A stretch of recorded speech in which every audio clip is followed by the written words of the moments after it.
there'll be a small obituary. Somebody will go, "It's like I thought he died years ago." You know? Well, what is somebody told me about? I was talking to somebody about Charlie Wiley, and they go, "Didn't he already pass away?" I was like, It's "No, yeah. Well, I mean, he passed away this year, right? So yeah." And Dolph passed away. I go, "No, you're thinking of Dolph. He's the one that passed away a couple years ago."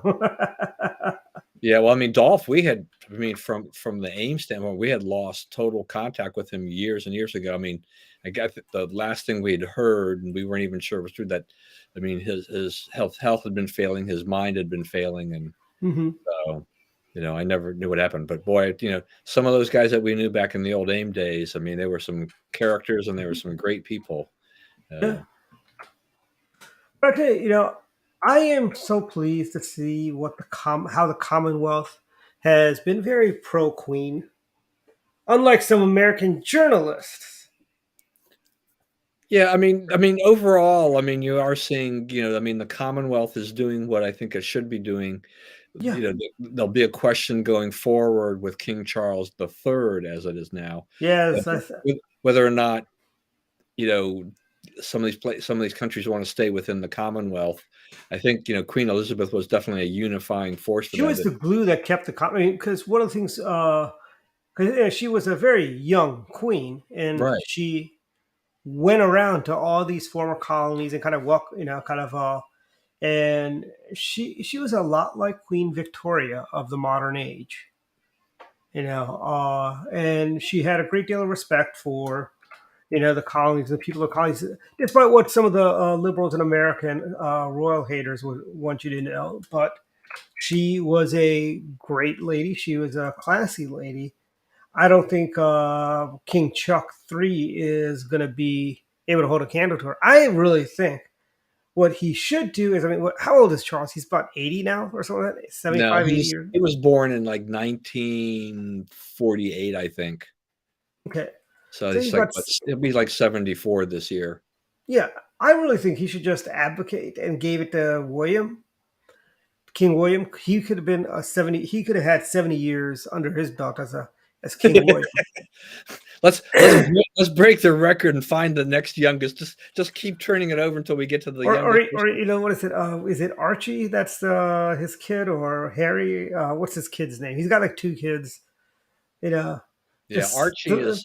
I think isn't Archie oh, Meghan he's Markle's the kid? yes, yes.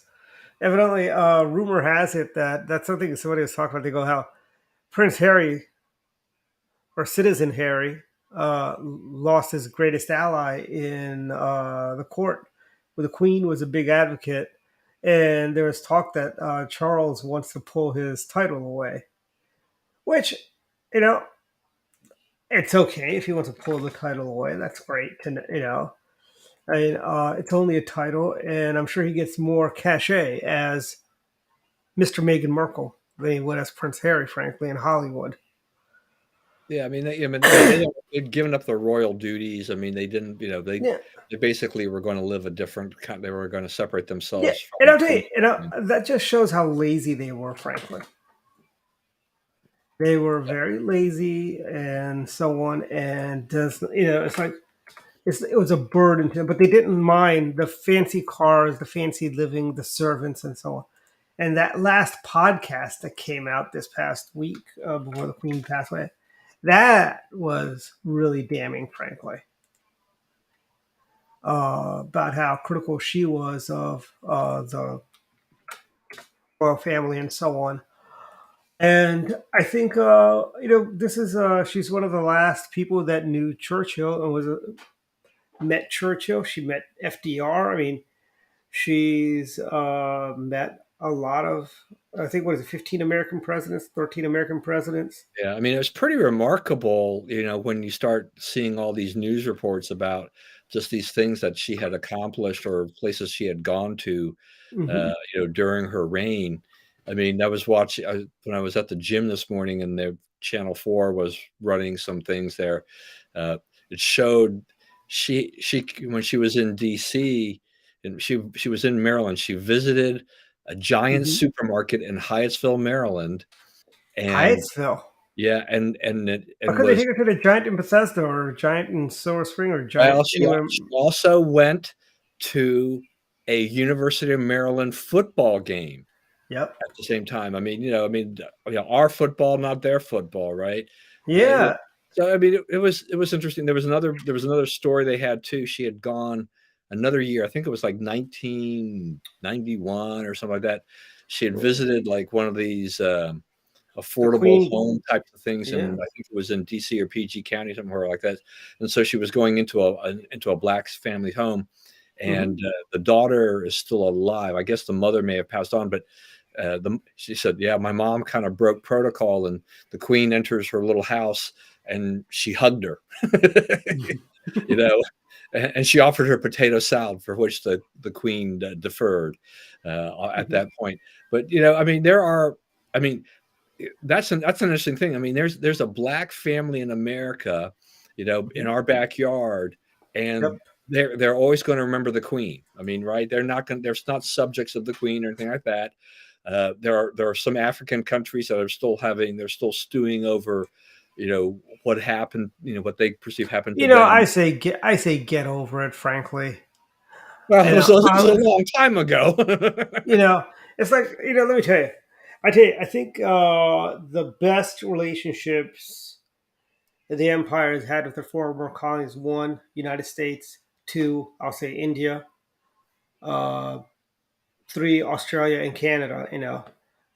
And New Yeah, Zealand. but there Yeah. are still. I mean, you probably know this. I mean, there are still people who are, they're upset. They're not happy with the India-Pakistan partition, right? Yep. And they're Yep. they're they're still carrying a grudge for all of that. Yeah. And then, I mean, But that was really that Gandhi's was fault. before she took over. Yeah, and also that was the fault of Gandhi, not the royals, frankly.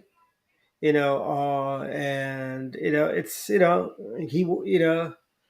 he accepted it, and there was a guy named Sardar Patel who was vehemently against it, and I mean, far be it for me to offend some of our conservative folks that really like Gandhi a lot. There's a certain guy on the radio right now that really is a big fan of Gandhi who does not like people trashing Gandhi right now. But I'll tell you, if you got to look at Gandhi fairly, and he was the right person for the right time, but he should have stayed out of the political stuff. Frankly, he should have let the governing done by the the governing folks, folks that actually were part of the Congress. Which and here's the I remember I asked my granddad, I go, did things change a lot between when the British left and when the British were there? Because he worked for the Royal Corps of Engineers. Uh, and honestly, he goes, really not much. If you were an average Indian living in a village or a town, your life stayed the same. You know, all that happened was the front office. They took down the crown and they put up the emblem of the newly independent India. And I want to say, I seem to remember the original Indian passports actually still had the crown on it a couple years after independence, before they put the national emblem on there. But it's possibly probably just using up the stock of British passports because everybody in India had a British passport prior to independence. And and if you look at it, did they do some bad things? Sure. Let's be honest. They did bad things, but something. Did some of the colonists do some heinous things to the British also? Yes. You know, I mean, but here's the thing. That goes with the territory. I mean, they're still fighting. Northern Ireland has seen a long time of peace, but I mean, in the 70s and 80s, we were hearing about car bombs going off in Belfast. Seemed like every few months, you'd hear that. The IRA did assassinate Viceroy Mountbatten when he was on vacation. I want to say in Northern Ireland. Would you think that? Why would you vacation in Northern Ireland if you are a member of the British apparatchik, so to speak? You're such a good target out there. But it's not here or there. But But you're you've but you're right. got I mean, the thing is that we know, I mean, it doesn't really make a difference whether or not it's we're talking about India and Great Britain or, any other countries Yeah. that have gained independence or whatever. I mean, there isn't a perfect I system. mean, I mean, these guys burned down the White House in Washington D.C. in 18 at the War of 1812. right. They burned down. They committed all sorts of atrocities against Americans. They taxed us. They basically did all sorts of horrible things. But we don't hold we don't we're not holding that grudge against the empire. It's like been a fair amount of years since we kind of said goodbye to the empire.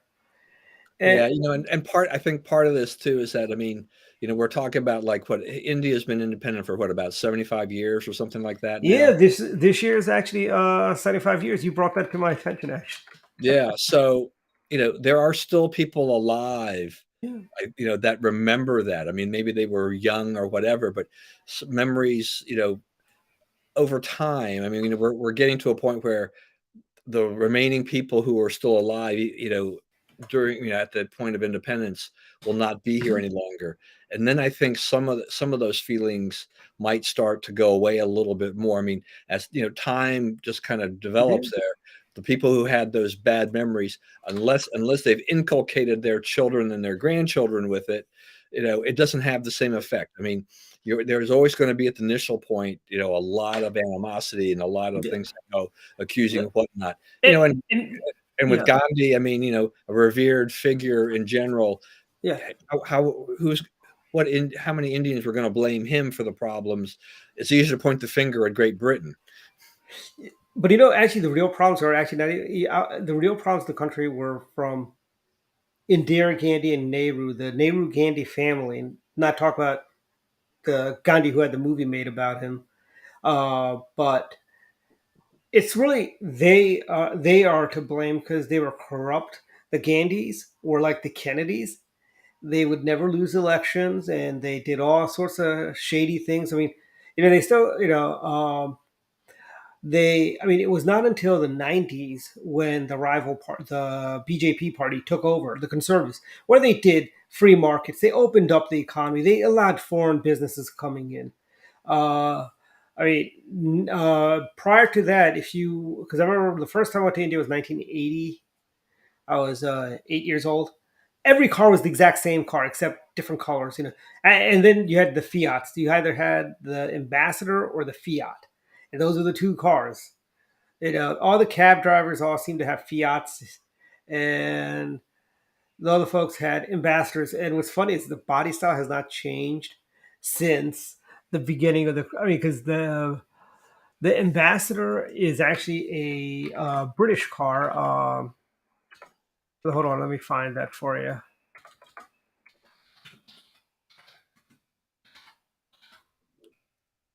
Yeah, I mean, but it seems to me just that, with the whole Gandhi name and everything like this, is that if you were part of that family and yeah, you decided to run for political office, you were almost guaranteed to win something at some point. yes, That hmm name carried such heavy weight that yeah, it didn't matter if you were really going to be corrupt. The name itself carried you into office. Now it hmm also got it also got some of them assassinated in the end too. yes.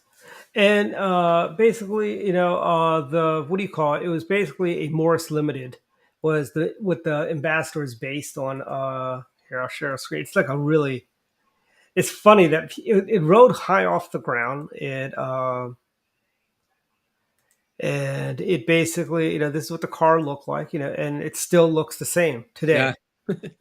It's like that's like, have you thought of redesigns? And they're wondering why their sales aren't keeping up with the other Indian automakers like Tata, Leyland, and a bunch of other automakers. Uh, which, by the way, really impressed that the Queen loved her Range Rover. She loved the SUVs. I wonder how her son felt about his mother driving SUVs around, those horrible polluting. I wonder if there was any royal dinners. He goes, "How dare you, drive a Range Rover?" Yeah, I don't think that the royals' first concern was really the environment and things like that anyway. And Well, it's and Charles flies around on a plane that is the least fuel efficient plane. It's a slow flying plane. You got to stop in Greenland to refuel if you're coming to America on that plane. Years ago, we had a small contract with the British Embassy in DC, and a few of the folks there were talking about. And Prince Charles actually came to a reception, and what was funny is like somebody goes, "Don't you?" They go, "Are you? Did you get your passes to come see the Prince?" I'm like, "I really don't have an interest in meeting Prince Charles." It's like because I tell you, I think Queen Elizabeth is somebody to be revered, somebody worth. Prince Charles, I mean, he was basically he's no Queen Elizabeth. You know, No, and I mean, look, I mean, he's still, the whole Princess Diana thing, yeah. right? I mean, I think, and taking up with Camilla. I mean, that whole deal there, And now she's queen. She's the queen consort. queen consort now, right?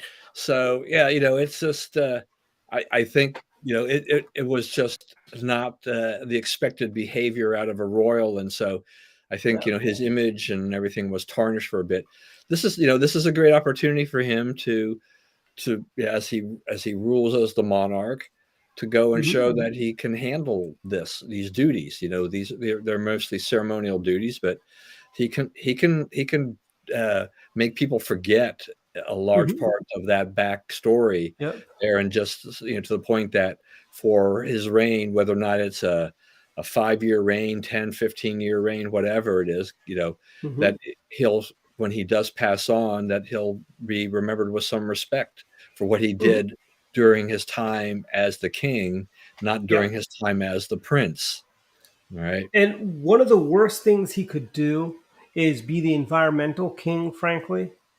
Um, Being the environmental king is not going to be that's not the legacy you want. You want to be, he really should take a page out of his ex-wife, deceased wife, Diana. I mean, what she was doing, was she a crazy liberal? Yes. But I mean, the stuff that she was doing with mines, getting mines out and taking mines out of Africa and stuff like that, that was actually, notable things. It's a good thing. I mean, if King Chuck III is going to just rail against uh, basically rail against environmental polluters and rail against big oil and rail against I want to ask him why doesn't he fly to America in one of those electric planes? Oh wait, I don't think there's an electric motor that can take a plane the size he's on off the ground. And also he's becoming king in a time when the British economy is not doing so great, frankly. Yeah, It's I mean, it won't. I mean, because the royal family, because their duties are ceremonial. They Yeah. have they really don't. There's no political power per se with them at all. It all rests with the parliament. It's Liz Truss, the new PM. Hmm.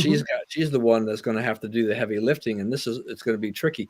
I mean, can you imagine being Liz Truss at this point in time? I mean, Yeah. here you become the third female British prime minister in history, and it's interesting to note, when I was thinking Hmm. about this the other day, that all the female prime ministers have been Tories, right? Yep. So where's all that liberal stuff, about Yeah. how you want to promote all this stuff? Yeah. Why is it that we have, Margaret Thatcher, Theresa May, and now Liz Truss? Why is it that the Tories can, elevate the females to this But position? it's funny. Pierce Morgan was on Fox News talking about the new British Prime Minister. And he goes, she's a lot like Margaret Thatcher. If Margaret Thatcher was not as smart as Margaret Thatcher was, this woman, she goes, she's probably about a third as bright as Margaret Thatcher. And he wasn't too impressed with that. Yeah, I mean, I think it's really too early to know exactly how I this mean, a is lot going of to. people felt that way about John Major. Remember when John Major became prime? Nobody expected him to be John Major, our Right. partner in our liberation of Kuwait war, Desert Storm, Desert Shield. Nobody, nobody thought Tony Blair was going to be a good partner with us on the war on terror because he was Labor, and he had all the Clintonistas running his campaign when he ran for prime minister. When Labor took back, they actually did really well that year, that election year. Yeah, and And they're poised to retake that in the next election unless something magically turns around. Because I mean, I feel for Liz Truss, for the prime minister, mhm, because she becomes the prime minister, and about 2 days later, the Queen dies, and now you've got to yep. deal with that issue.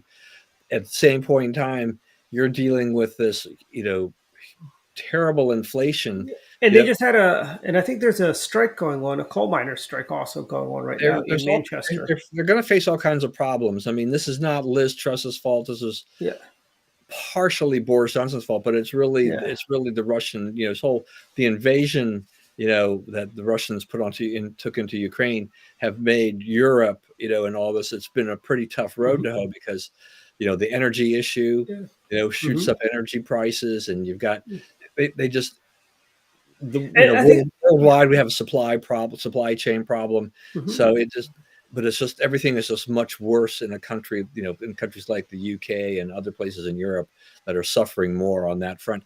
There, there's nothing on the horizon in the UK that says they're going to be able to turn the economy around anytime soon. Hmm. And voters are going to, if they don't manage to do this by the time the next election must be called, they're Hmm. doomed. The Yeah. Tories are And doomed. yeah, and I think what the Conservative Party should do is they should do more privatizations. They should do more, deregulating. I mean, in England, the coal industry is very heavily regulated, more so than even here. I mean, for the longest time, the government used to run British Airways or the other airline. I forget one of them was, you know, well, I think it was, yeah, I think it might have been British Airways when I it think was you're called right. Yeah. BOC or something like that, or BAO or whatever.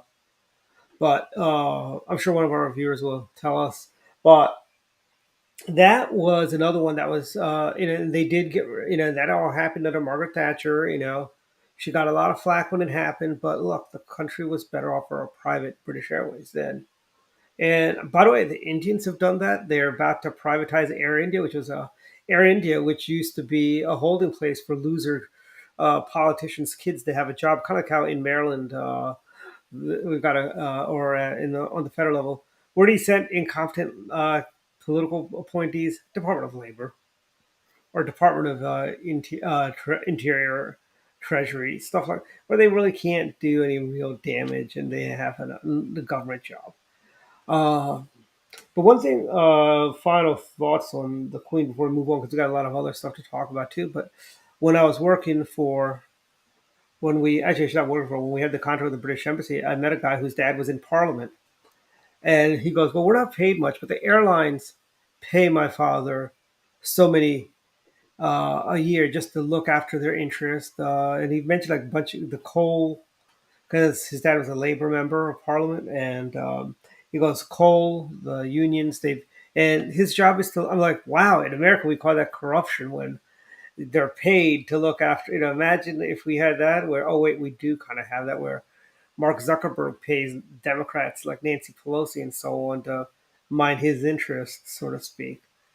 Yeah, But I'm like, and I just want to say, on this issue in general, I mean, just I wanted to go back real quickly to the mhm, potential for Labor to, to win the next election. Is mhm. that if that happens, it's not because Labor has any great ideas. Yeah, It's just that the Tories were in yeah, power they're not when Tory. Yeah, things, when all these events occurred that that they were not able to fix yeah. in time to keep hold of their seats and and everything like this. Labor is not going to be able to fix. If Labor was in control right now, they wouldn't be able to fix it either. They don't have a real answer to this, and I'm a little. I mean, the short term Mhm, answer in Britain right now because of the soaring energy costs is that they're capping the energy cost per family per year, and then the difference between the market price and the price of the cap, mhm. the utilities will be paid, but it's all coming out of government coffers, and it's like, this is not the time. I feel for the people in the UK and for all of these costs Mhm. soaring out of control, but the government stepping in and providing all this money is a band-aid. It's not the real long-term fix Yeah. on this, and it's probably going to make for a more disastrous outcome in Yeah. the end. I think what they really need to do is find some market-based solutions to for Right. their problems. You can't rely, you can't just dole. I mean, look, Joe Biden, how much money is he doling out? And look, honestly, the solutions for the world economy will be a strong America that's energy independent. If we got to the point under President Trump, we were exporting oil. We can export liquefied natural gas. It can be done. The enviros won't let us build filling stations where we could fill up these massive super tankers to pull up, put in the liquid natural gas. They could take it to Europe, unload it there, and we could be supplying Europe with all the natural gas they want. We could be supplying them with gasoline, and basically, a strong American economy really helps the entire world, frankly. Because even the Chinese economy is faltering; it's not as what it once was. They are probably going to, I mean, as they're having problems, and they're not going to be what do you call it? They're still going to use the might of the gun and so on, but they're not quite what they once were, as in with their economy. And look, I mean, I think there are a lot of people for years that have questioned the growth of the Chinese economy because the China would report these numbers, and you're like, can they continue to, how can they continue to grow at this Yeah. clip, 6, 7, 8, 9, 10% a year when Hmm. the rest of the world, can barely grow Yeah. 2 or 3% a year. And I think we're seeing how this has been exposed. I mean, when they went into COVID lockdown, and they've had a lot of severe lockdowns since then. But I think they had a tremendous real estate bubble that has basically burst. Hmm. Apartment complexes, places that can't be Yeah. finished. They ran out of money. All these corporations that went public, the Chinese companies, especially the real estate companies, Yeah. they're going bust. Their stock prices are going down. They're being delisted. All kinds of problems that they're facing, and so it's not the golden era anymore in the Chinese economy. They're actually having to face the problems that a lot of the rest of the world faces, and now we may actually be seeing a more honest view of what's going on in China, economically, and it's not a pretty picture. I mean, Hmm. the whole facade has come off the Chinese government's, fakery on this, and they're struggling now. So, Yes. I feel for the rank and file Chinese people, but you do have a communist government that has been deceiving you for decades. So hey, Yeah. It's like it's like the Wizard of Oz. Don't pay attention to what's happening behind the curtain. You got Zheng Ximin, and I tell you, I've talked to some people now. They were telling me Hu Jintao was actually a better leader, and he actually cared about the people. While they're saying this guy really doesn't care. This guy comes from the bourgeois side of the Chinese bourgeois, the ruling class, so to speak. I mean, Hu Jintao probably did too, but evidently he came up the ranks through the people, so to speak, as they say. But oh, I think Xi doesn't want to leave, right? I mean, no, Xi he's doing likes power. yeah, he's consolidating his power. He wants to be kind of like Putin. I want to be president for life, in essence. Yeah. And Putin maybe I'm hearing conflicting reports about the health of old Vlad. I hear he might not be doing as well as we think he is. Though that once again, when you're dealing with people like that and the cover of the communists and things like that, you really don't know what's going on there, for sure. Hmm. And I guess part of it will be depending upon how many, you know, real public appearances we get out of Putin. I mean, North Korea is famous for this, right? North Korea is famous for their chicanery with their leaders. When Remember the Soviet Union used to do that. Remember Brezhnev was not seen for months, and they go, "Oh, Leonid Brezhnev just died." It's like you wouldn't see him around, and Chernenko and Dropov. Reverse that order. As you drop off and then Chernenko, and they would all. I mean, after Brezhnev, I mean, they basically had leaders that were in office for about a little more than a year. Each of them, Chernenko and Yuri Andropov, and then they give it to Gorby, and Gorby just passed away. By the way, he had let himself go. I saw some pictures of him in his last days. Boy, he really let himself go. I guess he was living high on the hog after the Chrysler commercial he filmed and made a lot of money, you know.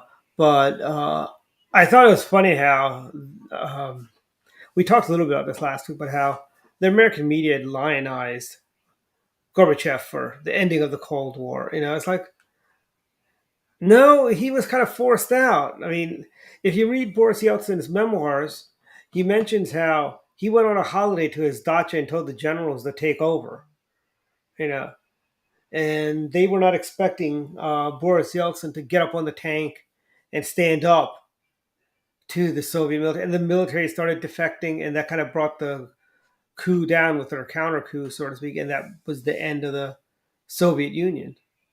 And Boris Yeltsin did truly try to reform and bring them into a capitalistic state.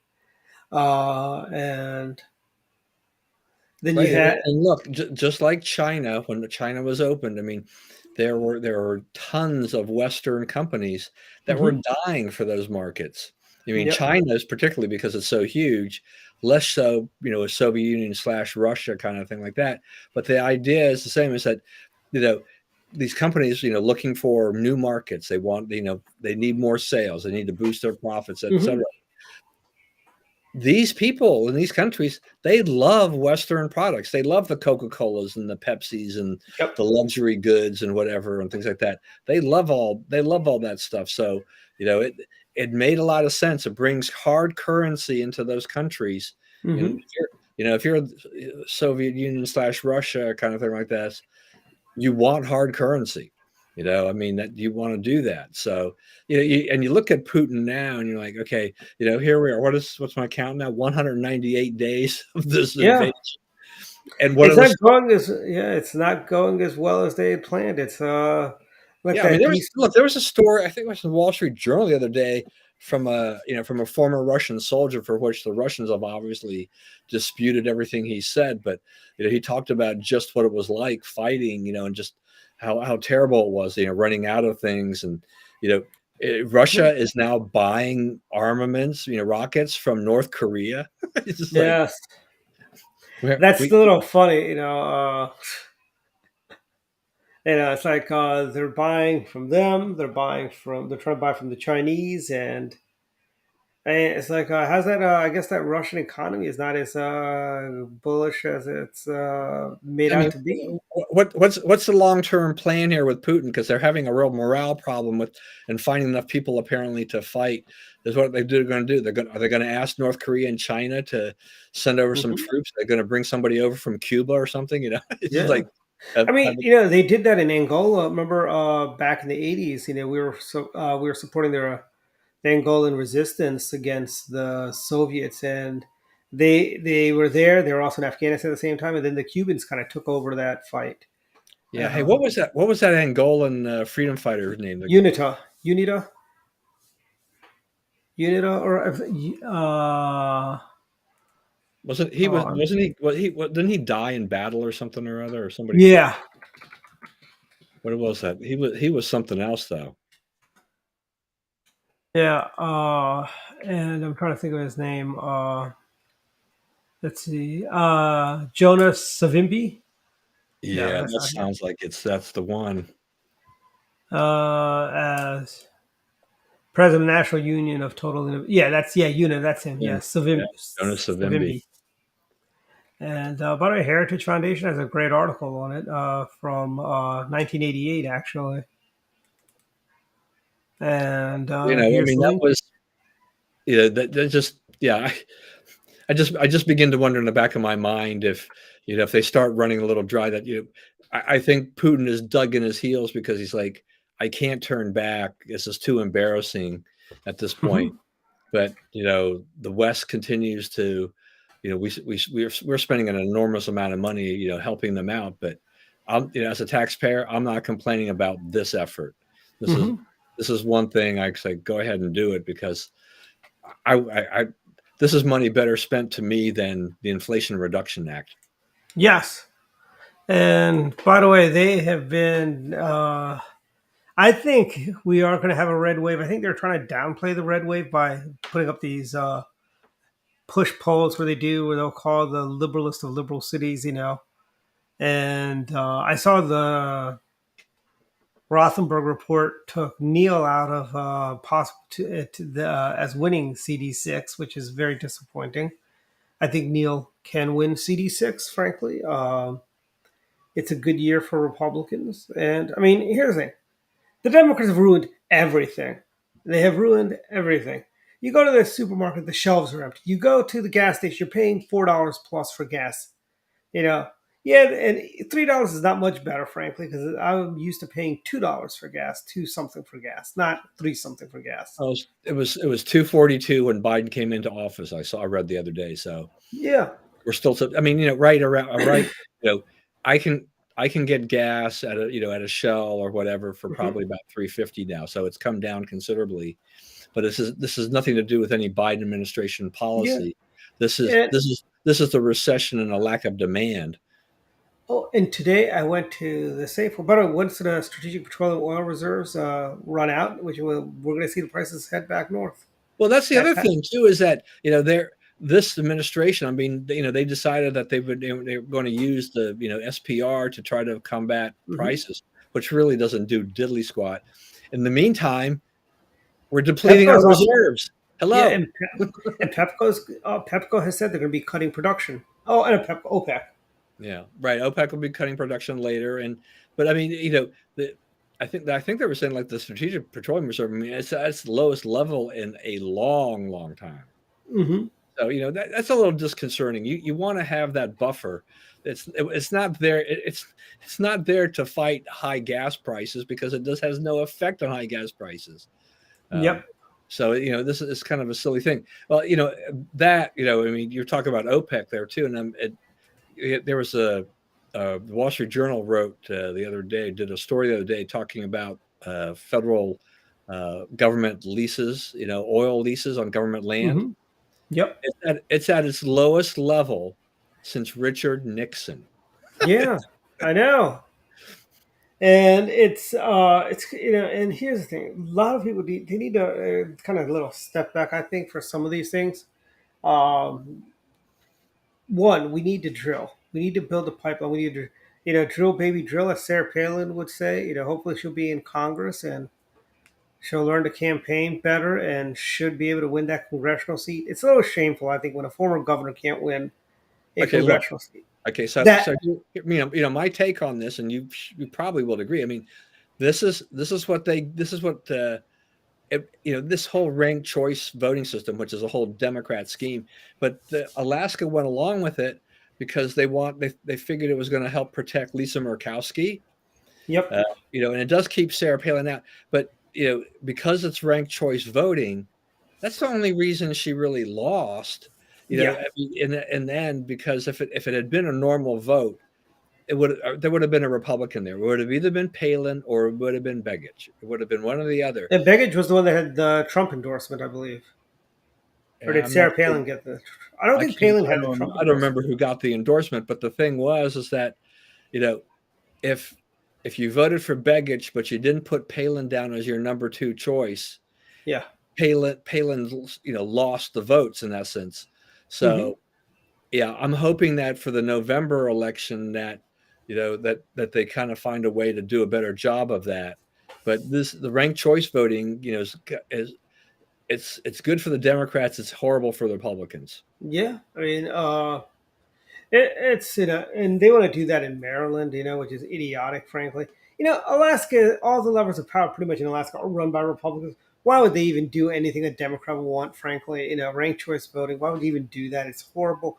It only works for convention votes. Like ranked choice voting worked well for the RPV when they did their convention to select who's going to be their nominee for governor. But you can't have that in a general election or a primary election where, oh, this is my first choice, this is my second choice, this is my third choice, and so on. It's like that's idiotic. Make up your damn mind, frankly. It's like if you don't honestly, if you can't decide on election day who you're going to vote for, maybe you should think a little hard and just don't check anybody for that office. leave it Yeah, I mean, empty. I think there is a difference. I mean, it's interesting that you mentioned that. I think there is a difference of saying uh, ranked choice within the parties to choose your nominee Yeah. versus ranked choice voting when you're actually talking about a governor, a senator, a Hmm. house, a house member. That's a whole different ballgame. It's like, yeah, make up we have been voting on you choose the one candidate, right? And it's a very clear cut kind of a thing. The other thing is that ranked choice voting gets very confusing because as a result, in a close race, you don't know who won for days. They got to go Yes. through the system. They got to go and re-rank everybody. And You know, in you Montgomery don't get an County, immediate winner. yeah, like in Montgomery County, what did it take over a month to figure out who was the county executive on the Democrat side? I mean, imagine if we had ranked choice voting in Montgomery County. How we probably still wouldn't know who our nominee for county executive on the Yeah. Democrat side Right. is. So yeah, I mean that's just maybe there's a place for ranked choice voting, but it's not on a national election No, scale. You're trying to do that. nope. Yeah. And there's also a And lot of and room most for. and the voters, I think the other part of it is that voters don't understand how to do that anyway, right? Mhm. Because if you voted for Begich and then didn't vote for anybody else, where do those votes go exactly, Yeah. right? I mean, so I think there's people confused thinking like, well, I'm just voting for Begich or whatever. I'm just voting for Palin or whatever, and Hmm. things like this. And it can hurt that. And so it is gets to be a complex thing that I don't think that the average voter really wants. The voters basically are used to saying, here are the candidates, make your choice, and then we'll count up. The person who gets the most votes wins. Yep. And they will probably do some. I mean, it's going to take some voter education. I mean, unfortunately, a lot of these things that are put in there are hard to undo. Very hard to undo, and it's going to take some voter education, frankly, in those states that stupidly decided to go with ranked choice voting. Frankly, we need, imagine if we had ranked choice voting in Maryland. I mean, good grief, so to speak. Also, the little war in Ukraine is going over the 6 month mark, and this is a war I think for the Ukrainians. Yeah, you are right, David. Ranked choice voting is way too complicated to explain to people, but I think it has to be done, or we need to figure out a way to do that because Well, we do need. the We'd the like to win. liberals, particularly when they're in these liberal enclaves, right? They have, Yeah, they are convinced, and they convince the populace, if they have to put it up to a referendum, they convince everybody to say this is the way for fair elections. It's hmm like that's basically their argument on this, right? That's how they do. so this whole nonsense of fair elections. They keep talking about free and open, fair elections. We have not had any crisis. I mean, you'd think we're back in the days of the way the liberals talk about voting rights, but nobody is being denied the right to vote. I'm sorry, if you are a registered voter, a United States citizen, you are allowed to vote. There is nobody denying you the right to vote. You know, Well, even more so in the recent times is that they are the states and localities, they're bending over backwards to allow you to vote. I mean, they're provisional ballots out the wazoo. I mean, they'll yeah. you have to check them and count them and make sure you didn't vote if you didn't You already vote. can register on the day of elections, Right, evidently in some same day states. registration, motor You voter know, registration. I mean, you can register to vote in so many ways. It's so easy. But the Democrats, kind of like Eric Holder, and his group. I mean, Stacey Abrams and her group, they mhm. they've been trying to convince the Hey, will public. Stacey Abrams concede when she loses to Brian Kemp again? Yeah, right. Will Well, you she? finally can see that you lost the last time too. But I We've mean, been you got waiting 4 years for that yeah. speech. Or are we gonna see the illustrious spokesman for the White House, Carrie Joan Pierre, come out and say the election was stolen from Stacey Abrams? Is she going to do that from the podium? I don't know if you saw this thing. I just saw this news bit that Karine, she's so up to things that when she was trying to refer to Nord Stream, she Yeah. called she called it Nordstrom's. We know where she spends the bulk of the taxpayer dollars that pays her salary.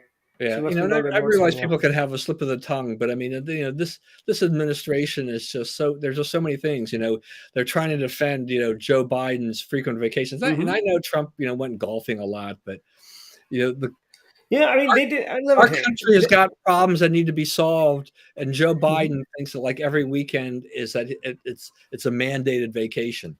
Yeah, every weekend he's got to get away from Washington. It's just too Yeah, much. The stress is too much for him. It's there's they take him away, they seclude him, they massage his brain, feed him some pills, try to get him backed up to snuff so he can go back to work on Monday. yeah. I mean, it's like, and he probably gets to go to Nicoboli's, get some pizza and ice cream from Rehoboth, and Maybe then he maybe gets to, Jill's giving him some therapy, some instructions. Stand here, sit here. Don't yes. don't go off script. Please only talk on the teleprompter. Do Hmm. not go off the cuff, please. Yeah.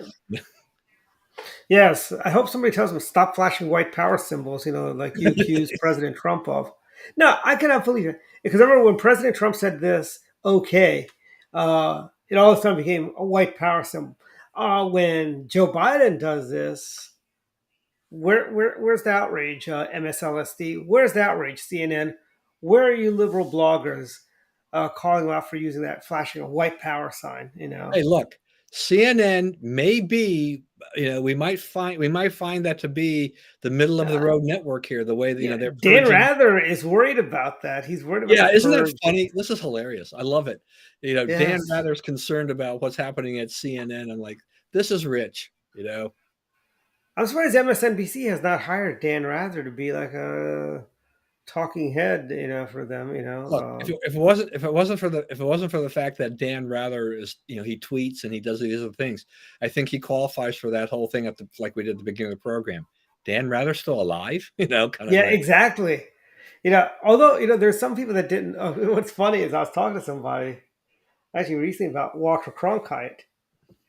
Cronkite's dead. I'm like, yes, he's dead. and so It's is not a, Elvis. yeah. I mean, Walter Cronkite's been dead for I think 15 years now. Yeah, I don't even remember how long it's been.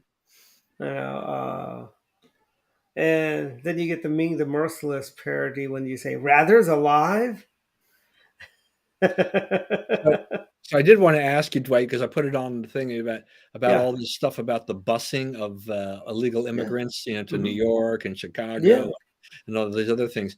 Yeah, in DC, Muriel Bowser, she's hmm, now declared a public emergency. She's yes, unsuccessfully tried to call in the National Guard to help out. What was it? Lori Lightfoot in Chicago refused yeah. them and sent them to another county. Uh, I love how liberals they're all getting upset. They're like, well, we need coordination, They between this. wanted to welcome these people. These are new Americans. Didn't Martin O'Malley call them new Americans? Uh, and Hey, DC's enrolled like 70 of the kids into public schools, yeah, I right? mean, Governor Perry, why don't you send some up to Texas, some up to Baltimore also? I'm sure Baltimore City, the mayor there would, and the Democrats that represent Baltimore City will be there to welcome them with open arms because they're just new Americans, as Martin O'Malley would say. Yeah, I mean And Texas is spending a ton of money. I mean, they've spent a yeah, ton they of are, money doing it. but I But think it's money well spent. I think yeah, it's money I well mean, spent. I think I don't think Governor Abbott would do that if there wasn't a surplus running and they were confident that this would work in their favor. But I Hmm. mean, they even got the Democrat mayor of El Paso, to do the same thing, right? I mean, Yeah, and he's on he's on the record. It's like they can't handle it. They got to do something. no, Now, I think this he is a is yeah. coordinating with New York City about the arrival and everything like that. So Hey, what happened to those New Art, Yorkers coming back with door the knocking? argument really now from these liberal cities, has been partially it's been like, you know, we're upset that Governor Abbott, for example, is not coordinating with us for this. And Abbott's smart. I mean, because he went after, I think, Lightfoot on this, and Hmm. he says, well, why are you pointing the finger at me? He says the problem you should be talking to President Biden because it's Yes, his failed immigration policy, you know, that's thank causing you. this problem. And Yes. good for Governor Abbott. Yes, this is not. This is Abbott is just doing what he rightfully thinks he can do. And he's Why not? like, look, Why? I'm your surprised these guys. Democrat president is allowing these people to come in. I will send them to a Democrat city. Yes. And I mean, I heard he sent a bus to California, but they all came back because they go California's not much better than where they came from. I was watching the El Paso story a couple days ago when I was at the gym. It was the thing that really got to me is that they had been interviewing a woman, and I guess she brought her kid or one or two kids from Venezuela or something, and Mm-hmm. they're like, so knowing this, that you were going to be like sent to New York or whatever, would you do this? Is like, no, they're all of a sudden they're like, no, I mean, if I thought they were going to do this, it would have just been better for me to stay where I came from.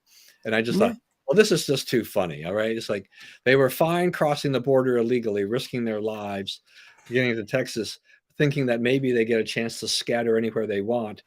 Instead the governor puts them on a bus, or the mayor puts them on a bus and sends them to New York City, and they're like, I don't want to be here. I'd rather be back in my home country. This is not what I signed up for. Yeah, I mean, and I understand. What do you call that?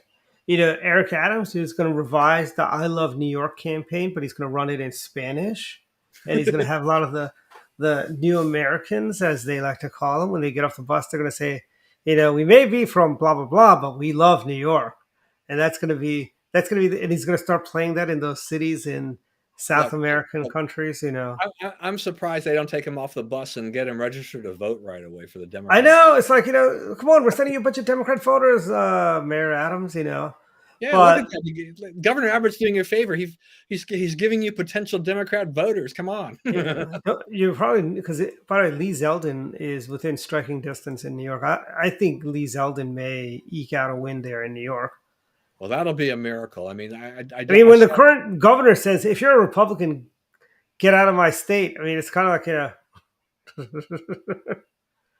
so you just lose more congressional seats. Yeah, I mean, look, I mean, what has the Democrat strategy been? You had Joe Biden giving a speech, and Oh, basically that calling half speech of America was. semi-fascist. I mean, come on. I am not the rah MAGA Trump guy. If he's the nominee in 2024, which I hope he would not be, I will vote for him. Fine, okay. Yeah, I'll do that. That's we vote kind for of our me. party's nominee. But just because I voted for him, in 2020 and 2016, Joe Biden, are you basically throwing me in with the just the rabid threat to the country, and then saying like I am a semi-fascist? Do you even understand what you're saying? You've insulted half of American voters here. I was like, give me a break. 75 million people. You just painted them with a rubber. So apparently, I guess they're backing off a little bit from that because I guess they thought that was going to be a good. I just meant the Trumpy people, the Trumpy MAGA people. Yeah, I mean, look, I mean, even if you're going after the real Trumpy MAGA people, I mean, calling them semi-fascists is still a bridge too far. I mean, it's just going too far. I mean, that is, it's one thing when the Democrats play the race card because that's what they love to do and they take advantage of it. Mm-hmm. But the very idea that they're now bringing out they're using fascist, okay, wrong, okay. Yeah. Whoever wrote that speech for Biden or put those things in there, they ought to be fired. Whoever did the lighting for that should be fired too. Did you see that lighting? It's like I was expecting Emperor Palpatine to come on out, in his robe and basically, call the rebels fascists. And the thing is that this kind of maybe stuff. Maybe Joe should try that. The next speech, go there with a hood. And I saw a report that Alyssa Farah Griffin, the former, she used to work in the White House in strategic communications and whatever. She's the daughter of Joe Farah of WorldNet Daily, right? Mm-hmm. And she apparently was on The View, and she said she largely agreed with a lot of what Biden said, and in essence, basically was saying, yeah, she was basically calling the Trump, the MAGA people, semi-fascist. And I'm like, this is what's happened here: is that there's a lot of these people who work for Trump that have been turned against them. The media loves them; they adore them. Yep. But it's like what's their credibility at this standpoint? You Yeah, know, and WorldNet Daily is not a. Is that's the one that John what's his name Jerome Corsi funds, right? WorldNet well, Daily. he wrote a lot for it, but I mean, this is Joe Farah's baby. Oh, okay. And you wouldn't. It's like as I was talking to people, I was in the second reddest county in the great state of Florida, Brevard, at their Lincoln Reagan dinner. I was talking to somebody, and somebody made a comment, and I tend to agree. For liberals, there's only one good Republican. There's only two types of Republicans they like: Republicans that are out of office and dead ones. That's about it, you know. And now we can have the third class people, the Republicans that don't like President Trump. Those are their favorite Republicans. But let me tell you, got news for you. All you never Trumpers, you try and run for office against the Democrats. See how many of these Democrats have come to your defense. Just ask Connie Morella and John McCain how his mavericky days and Connie's cooperation with Democrats worked out for them. Connie Morella did everything the Democrats wanted, and they redistricted her out of her district. The first opportunity they got, they took her out of her district. Right. Yeah. So Yeah. You're right about that. I mean, in essence, is that remember Mitt Romney was giving women cancer and not paying his taxes. Now Mitt Romney's the darling of the left. yeah, You I mean, know, that's the thing. The Democrats convince these squishy, moderate, middle of the road yeah. Republicans, that yes, cooperate with us and help us do this, and you'll be rewarded. We'll always be their support of you. But they always have their long knives out for those guys, and as soon as they Oh, get a they do. chance, they're going to cut them off at the I mean, knees. Dick Cheney was a war criminal. They wanted him arrested when they wanted President George W. Bush arrested when he went to Europe after he was president. And it's like now all of a sudden, Dick Cheney is their darling. Dick Cheney is the guy that they claim shot. What's his name? Ted Kennedy, Although, yeah, no, not Ted Kennedy. no, Remember not he Ted went hunting. Kennedy, the other guy. Yeah, Yeah, but I'll tell you this: I'd much rather go hunting with Dick Cheney than in a car with Ted Kennedy any day of the week. Because I just feel safer. yeah. No, but I mean, and then so Liz Cheney was like devil incarnate because she's Dick Cheney's daughter, but now Hmm. that she's kind of turned the other cheek, it's like, oh, we Oh love yeah. her. She's a principled Republican. Huh. Hello. Yeah, I tell Uh, you, the other day I couldn't find batteries for my remote in my house in Florida. I got stuck on whichever station has the view on there. I'm like, how do people watch this? You've got Joy Behar go, well, I'm a Democrat. You're a Democrat. And what do we do to help protect the Republic from the evil Republic? God knows we are not these. How many of you got locked up during the Trump administration? You know, none. If we're really as bad as you say we are, the View would have been gone. We would have basically taken over MSNBC and CNN, and all the newspapers would be, all the reporters would be all in FEMA work camps. But no, we don't do that. But we're seeing the Democrats, they are going after conservative thought, conservative publications. I remember it goes back to the Clinton days when they were using the IRS to go after conservative organizations like the Seniors Coalition and what's that group? There's a group in they're like right by Heritage. Capital Research Center was audited by the IRS. They try to go after ACU. I mean, this is a pattern of behavior. Barack Obama went after the Tea Party groups. You have Joe Biden's 87,000 IRS agents going to go after. Who do you think they're going to target first? They're going to look up anybody. First will be anybody that donated to Donald Trump will be on that hit list of theirs. you know and the Democrats, we don't do this. We don't dox people's home addresses for giving to a political campaign. While there is a excuse excuse me excuse me, there is a whole website. I forget the name of it, but they've got a listing. If you donated to Donald Trump, you put the name of the person in. It gives you your home address, where you live, and everything, your occupation. And that is a bridge too far. Can you imagine if we look at the double standards that liberals have, imagine if all these big cities were controlled by Republicans, we were setting and they were turning away all these buses of immigrants, you know, right. but we are getting to final thoughts. We're actually in extra innings, Yes, we got. We've been having so much fun. Yeah, I know everything from the Queen to By the way, America's sesquicentennial is just right around the corner, 2026. That's true. Yeah, Yeah. I wonder if we'll have the big boat parade like we did in 1976 in New York. Depends upon who's president, I think. Yeah, well, it's gonna be this clown because it's 2026. Actually, no, it won't be. It might be. I hope. Actually, if it's a Republican year, we'll do a lot of cool stuff. Yeah, so we got an election in 2024. We don't know yet. Yeah, yeah, I know. So yeah, we'll have hopefully, yeah, that'd be nice to see another boat parade. They did that also in '86, I think, right? For the Yeah, I think '86 because that was when Lee Iacocca led the effort to restore the torch, make it copper again. That could be your memory, Yeah. better than mine.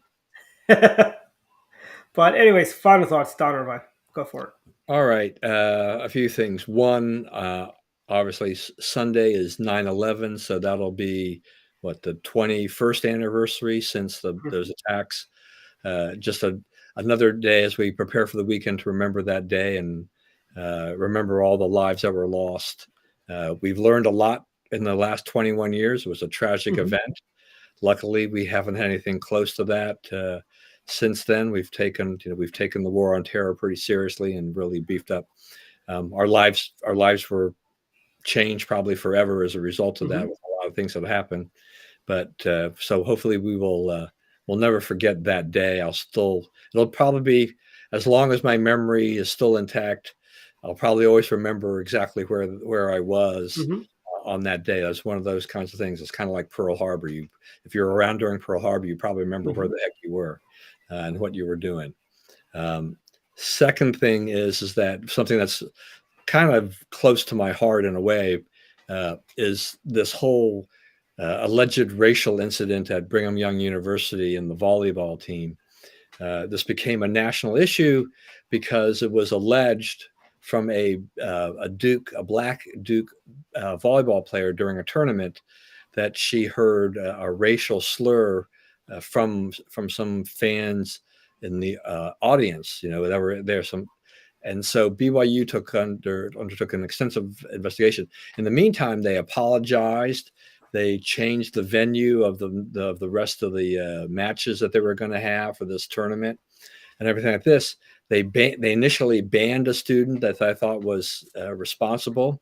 They learned later on that that student had not done that at all, uh, and they were not able to corroborate that the slur was issued by anybody. The other Duke volleyball players could not corroborate that they heard anything. No one else who attended the game that BYU interviewed could corroborate it either.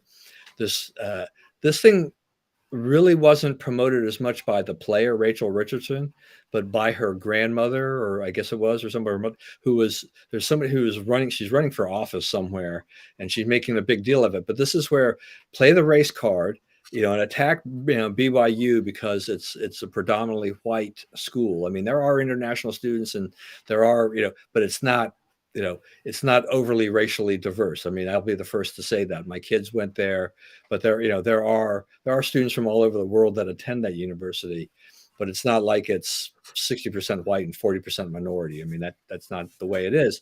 But Mhm. it's in Utah. I mean, there's a lot of factors that go on there. It's a private university, et cetera. It caters to the members of the Church of Jesus Christ of Latter-day Saints. So, here's a case where, BYU the race card was played against them. They were immediately deemed guilty. The news media went, crazy with it. All these things that they were talking about. You're not getting as many stories now that this has been debunked because that's not a popular narrative for the media. Oh, it Mhm. didn't happen. It may have been made up. Is this another Jesse Smollett, type of thing in that kind Yep. of vein where these attacks, these things were made up, they were faked. It's Um, like Duke University lacrosse case. It's Duke, all that was. yeah, another case, yeah, Duke again, lacrosse. So there are these things that happen where you're accused, and punishment is given before it's found out that actually everything is fine and dandy. It was so. If anything, people at Duke, who kowtow to this, they owe BYU an apology for this. I They also want to do. give Will Kane from Fox News a shout out because he became a very big advocate for fight for debunking this, and he Hmm. took a very strong stance on this issue because I just think that he saw the injustice of it all. That once again, you have this mindset of liberals that they have to play this card, and that everything that happens, oh, we're playing at a we're playing in the confines of a mostly white university. So yes, it's easy to believe that somebody was racist over there, right? That they Yeah. don't like blacks or something. So you've got that, and then there's this case, which this bakery in Ohio. So Oberlin College has agreed to pay the bakery $36.59 million. This is what the court had ruled. Uh, After they were accused of being racist, there were some kids who had apparently shoplifted. This was a few years ago. Um, but then they were accused of racism because the kids were black. Professors from Oberlin came out and protested, don't shop here anymore and everything like this. But the college lost the initial, they lost their battle, and then they appealed to the Ohio Supreme Court, which said they're not taking up the case. So Oberlin has agreed to pay out to this bakery. How many times have we heard these, bakeries Yeah. across the country, whether or not it's about a gay marriage or Yeah. whatever? Unbelievable, I mean, and good for good for the bakery owners that Yeah. fought this. You know, Yeah. they're It's like, they're not the only bakery in town. If you want a gay wedding cake, go to another bakery. They're not the right. only bakery. You know. Why don't force your morals on someone else? If the Yeah. business, Absolutely. there's nothing that says because I go to a business and I want this done that the business has to do it for you. Yeah. If they have an It's like, objection, they can turn down your business. But when it involves, LGBTQ things and stuff like this, oh no, oh no, you have to do it. You cannot do that because that's discrimination. yes. If they're standing on some religious ground, it doesn't matter. And They're being here's the forced to do things, and it's just, what I'd love to see after they pay their expenses of fighting this case for all the years is Mhm. that, wouldn't it be funny though, or kind of cool if they had, maybe they should set up like a bakery legal defense fund, so that for all future bakeries that get sued, they can tap Mhm. this fund to Yeah. fight these Mhm. crazies. Anyway, Very true. I okay. also think, And my yeah, last thing will be just for you, Dwight, is that Chick-fil-A has announced they'll have a new milkshake on Monday, but it's not pumpkin. good. It's called Autumn Spice. So Okay. it'll be gingerbread and things like that. It'll be a Well, little. it's funny. When I was in Florida, the Publix, which is like the Giant and Safeway there, right? Much better though, actually, if you ask me. But they had pumpkin spice cookies. This is Florida. It's 100 degrees outside. What are you doing pumpkin spice cookies for Hey, now? I got my pumpkin spice cookies, my pumpkin chocolate chip cookies actually at Crumble last week, and they were Hmm. good.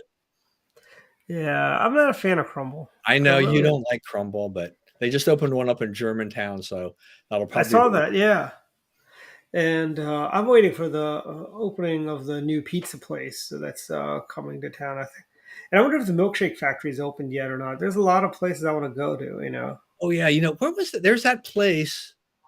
Is it in Columbia or Ellicott Ellicott City? City, yeah, Ellicott the City. milkshake factory. Yeah, they're open. Yeah. I Oh, want to go definitely there. gonna. Yeah. Those milkshakes look fabulous. Maybe we could take you there for your birthday. But I don't think you would have more than just a milkshake. All right, so over to you, Dwight. Okay, final thoughts. Couple things. One, Florida's wonderful. We learned that Artemis did not go up, but I do have the official Artemis mission pins about it, and it will go up in October. So better late than never. But it's good to be err on the side of safety. And this is just the beginning. This is a whole new frontier for NASA and space exploration. And I want to give the credit to the person who's really responsible for that. Vice President Mike Pence was a big advocate of NASA. He was a big believer in the Artemis mission. And it is, it takes, I mean, if you recall, prior to this, Barack Obama used NASA as a Muslim outreach operation, and they canceled the shuttle program, contrary to somebody on Facebook that said Donald Trump canceled the shuttle program. The shuttle program was long gone before Donald Trump became president. It's Barack Obama that canceled the shuttle program, and the shuttles were getting old, so it's understandable. The problem is space shuttles. It's not like when you design a car, it's a 5 year life for that design style, and then you start working on the next generation. And they really, I mean, Endeavour was really the next generation space shuttle, but it was when they all think this was on the east side. It was much like that Ambassador car that has not changed in over 50 years. Body style, it still has the same body style it did when it rolled off the assembly line in England. But that's neither here or there. But so it was great. Met Roger Stone over the weekend, this past week, along with Representative Boebert of Colorado. She gave a great speech. Full packed house, over 350 people in that room for the Florida, for the Brevard County Lincoln Reagan dinner. And it was a very well put together event. I liked it. I thought. She was probably Uh, perfect for that group. yeah, she was good. And I tell you, Roger, how we do VIPs in the beginning, right? They do a after party. So you had Lorraine Boebert was at the VIP, and then at the after party was Roger Stone. And I thought that was great that that they can do that. I think we should maybe do that for our future red, white, and blue dinners, like have like an after party, where you hang out with the speaker and so on, and we could do make that a lower price point or something like that. But another final thought: today's the last day to buy tickets for the red, white, and blue dinner, I believe. Uh, Go to mdgop.org, buy your red, white, and blue dinner tickets today. Speaker is Governor Kristi Noem. The prices are so low; it is insane. I mean, I know a lot of people say it's $200, but you got to think about it. With $200 adjusted, I mean, we have had a lot of inflation. All the costs have gone up. By the way, Don, yesterday at the Orlando airport, you know what a slice of pizza was? $5. I'm like, no, I'm not going to pay $5 for Sabaros type pizza. I'm sorry, no. I'm not surprised. I mean, it's the airport too. On top of that, that And I went to Safeway this morning. Today I was actually paying attention to the price. I usually don't, but bread is $4.99 a loaf.